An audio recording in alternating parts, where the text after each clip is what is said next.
Oh, what time is it? Yes, it's time to run that mash that we made. Made a way back in top of them hills where there's plenty of moonshine still. Yes, welcome back to Barley and Hops. Yep, I'm George. Again, the channel that dares to unlock the mysteries of home distilling. We're going to take this on a real basic level. We're at the point now to where, gosh, you got to get excited, you know.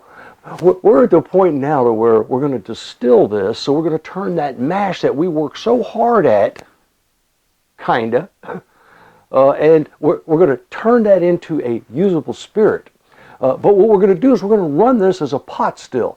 And I chose to do this only because a good majority, I would venture to say a large majority of home distillers don't have access to a reflux still or some of the accoutrements and accessories that turn a pot still into a reflux still. So we're just going to do it the real simple way. And I really like the result of this because it is pure, it's traditional, and it's fairly simple.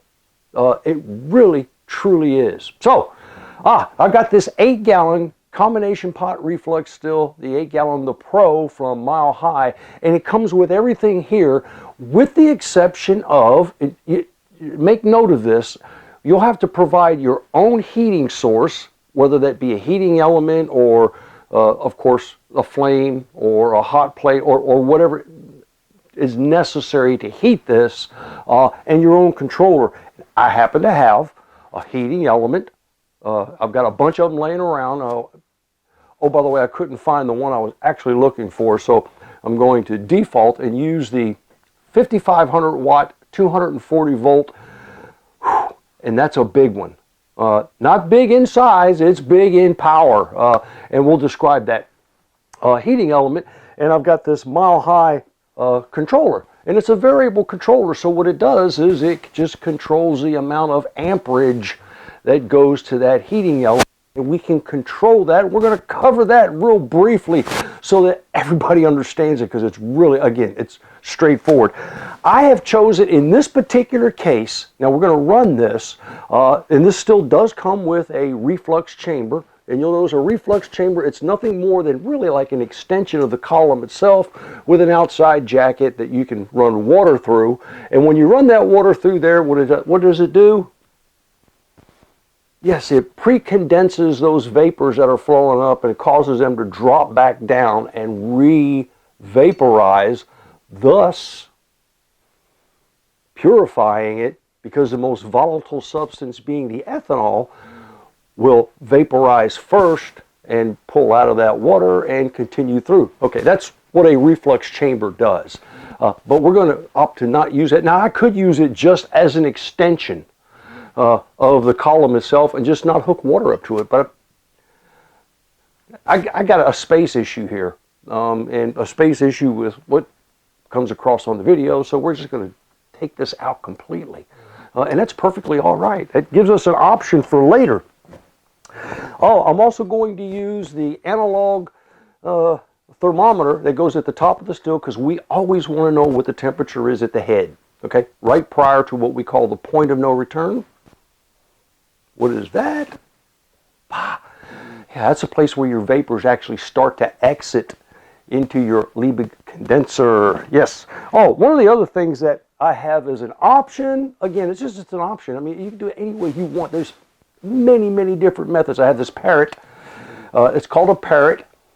And what you do is your distilled spirits go in here as it comes out of the still, and it fills this up. Of course, you've got a alcoholometer or a proof and trail hydrometer.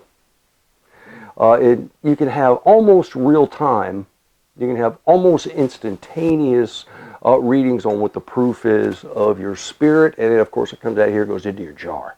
We're going to use that. That way I can just kind of keep track of where things are. We can talk about that. What does it really mean? Now, before we go any further, I've got to get this thing put together. You don't need to watch me. I'll be right back. Yes, we are just about ready. All we got to do now really is turn things on. But I wanted to describe something so that you don't fall into the same traps. I mean, they're little just tiny nitnoid things that you pick up based on experience. Now we're going to just run this as a straight pot still. First of all, I have my sight glass at the bottom, and I filled that up with the copper springs that I have. I've got one roll of copper mesh inside my column, so that would provide me more surface area for my vapors to travel through, so that they can start to separate on the way up through the column. Of course, I'm going through my Liebig condenser. Now, the water source, the water, this is critical. You've got a bunch of different options. I've got videos. Just go back and look through some of the videos of like the chiller, the water chiller that we made. Using an old air conditioner that we had sitting aside. We just bent the evaporator coil down inside a cooler, and that way we were able to constantly cool the water that was coming back out of the still. And so what we were doing was just kind of recirculating. Another option is to use a huge cooler, one of them 90 quart things, and just keep adding ice to it. And after a while, because that water does get really hot, you might just want to change out the water at the same time, add some more ice to it. But that is a method, a technique in cooling the condenser. Another one is just run straight tap water through it if you can find cold tap water, but that becomes expensive and sometimes prohibitive. One other option, and I just happen to have this, it's a flexibility that I just happen to have I could take advantage of, is I got a 35,000 gallon pool in the backyard that I maintain. I don't swim in it. But it's 65 degrees, so that water is well cool enough. So how cool does water have to be, or your cooling medium have to be, in order to operate a still? Well, it's got to be cooler than your vapors that are going into your condenser. And there are a couple other aspects of that as well. It's sort of like length of condenser, size of condenser, volume. If your water temperature is a good 50 to 60 degrees lower than your vapor temperature, you're going to condense. But you need to be able to condense efficiently. So, having said that, if you have a huge cooler of ice, you can actually run that water slower and rotate and transfer and circulate it slower than you would just a bucket of cold water. Does that kind of make sense? Yeah, the colder the water, the slower the flow, because you've got a larger temperature gradient that you're dropping. Now, I'm running 65 degree water, which is plenty cold enough. I'm just going to run it at full bore. I've got that pump out there, and it's nothing more than just a regular sump pump that you would throw in the basement if you flooded.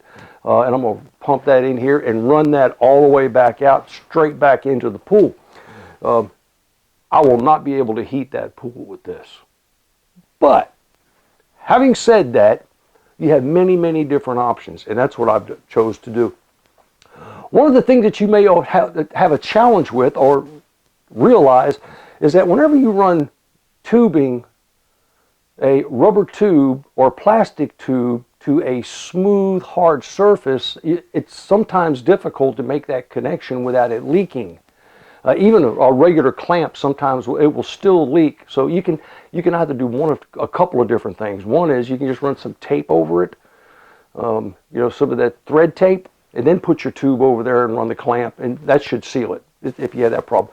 What I chose to do is I chose to put a 90-degree elbow here, because that also avoids one of the other challenges. If you run a still before, you know it. Yeah, if you got your line running out, all of a sudden gravity works not in your favor, and your hose tends to just fall over and kink, and that could cause you some problems. So I put a 90-degree elbow in this so it runs out. Now, this 5,500 watt element that I'm getting ready to turn on, and when I turn it on, we'll be able to hear it operate. A 5,500 watt element in an 8-gallon still is way too much. So I want to be able to control that, and I want to know how to control it and where to control it at. I would prefer to put in about a 3,000 watt element, or maybe a 2,500 watt element, but 2,000 watt element in an 8-gallon still is probably the minimal, because you want to be able to make sure that you can put more energy into your still than you're losing due to radiation and the actual run itself.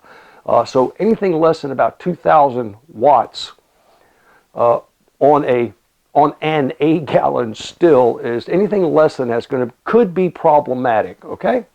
There are a lot of 1,500 watt elements out there that are on 120 volts. And it just takes a lot more time, so be patient with it because you're still trying to put in more energy and you're losing almost as much energy as you're putting into it, so you have to be patient. When you run a larger watt element, you're able to put in more energy. Now, we've got 5,500 watts to play with, and I don't want to use that because I know that that's way more than I need, and I don't want to overcook it. I don't want to scorch anything that's in there, and at the same time, I just want to make sure I'm running this traditionally, which is slow and steady. So what do we know? Real briefly, we know some formulas for electricity because we're going to be controlling this by amperage. We know that, you're going to love this, because and this translates and transitions to a whole lot of other areas of subjects. Okay, we know that power divided by volts equal amps. Okay? Power in wattage. Okay, so we have 5,500 watts divided by 240 volts. If that thing was running at full power, let's do this. 5,500 divided by 240 equals 5,500 divided by 240 equals 22.9 amps. So if I turn on my controller and I go to max, I'll be running it at about 23 to 24 amps or so, and that would be at max power for that element. Now, we've already said that we don't want to run it at max, and not even at the beginning, because we don't want to overcook. We want to be able to control the temperature gradient, the temperature as it starts to rise, so that we can start to do other things. So if I wanted to run this at half of that, that would actually be 11.45 amps.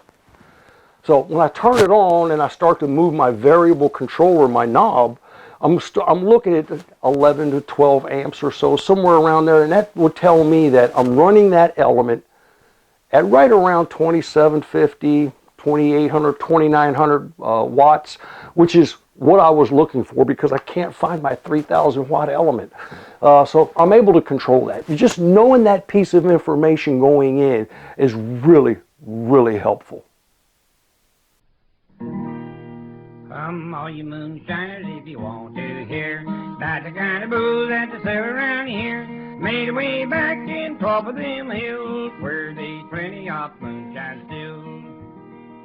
Well, we don't give a darn for you.